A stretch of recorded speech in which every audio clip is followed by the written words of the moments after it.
Joining us now is Jay Rosen. He's a professor of journalism at New York University and a longtime observer of this part of the media world. Mr. Rosen, I really appreciate you making time to be here. Thank you. Thanks for having me. First, let me just ask you to tear me apart and tell me if you think there's anything that I'm fundamentally wrong about or missing or getting the wrong way around about that take on the strength of the conservative media and its stars. Nothing wrong, but there is something missing. Let me introduce you to verification in reverse, which I think is a factor in this history that you're recounting for us. Verification is taking something that might be true and trying to nail it down with facts, evidence, expertise. Verification in reverse is when you take something that's already been nailed down and you introduce doubt about it. And that releases a lot of energy, causes commotion, leads to controversy, leads to culture war. And with this energy, you can power your political movement, MAGA. Because MAGA works this way, the Republican Party looks less and less like a normal, traditional political party. Because MAGA works this way, the conservative movement needs its own media system.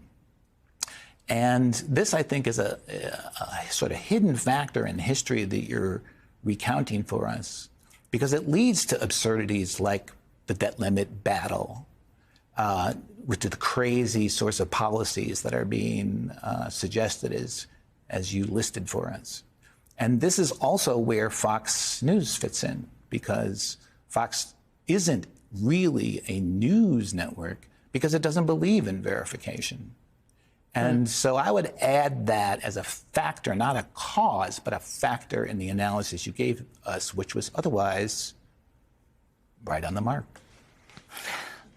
If, as you say, reverse verification releases a lot of energy, you tell people this thing you thought was settled, this thing you knew was true, we're going to tell you it's not true, it's not settled, we're going to blow that up. You said that releases a lot of energy. Mm-hmm.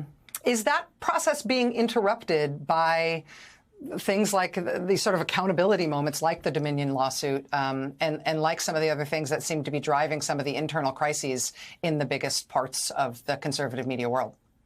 That's why that case was so important, the Dominion case. Mm-hmm. But overall, the conservative media world is built around the success of verification in reverse.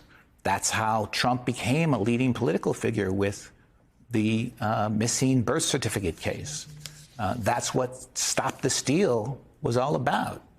It's taking something that's been established as true, denying it, and the power of that denial moves your movement closer. And that movement now is taking over the Republican Party, which is why the Democratic Party and the Republican Party no longer resemble each other. That's why we have such an asymmetry in our politics, which screws around with a lot of other values and norms and practices that no longer make sense because the two parties operate in such a different way.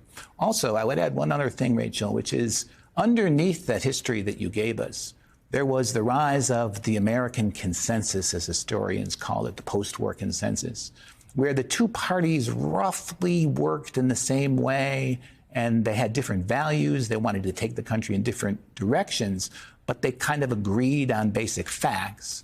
That world is completely gone now, and conservatives, so-called, exist in their own information sphere, which not only is separate from the mainstream media, but needs to constantly attack the mainstream media and its picture of the real in order to create that power and momentum that I talked about.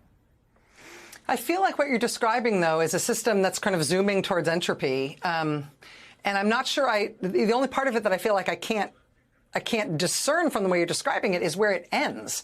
I mean, does that just continue to mushroom out, or is there some limiting factor that causes a crash? I mean, I'm asking in really practical terms whether conservative media continues to be as rich as it is and as effective as it is, even with these dynamics that you're describing sort of accelerating right through today's news and right through this very extreme period on the right.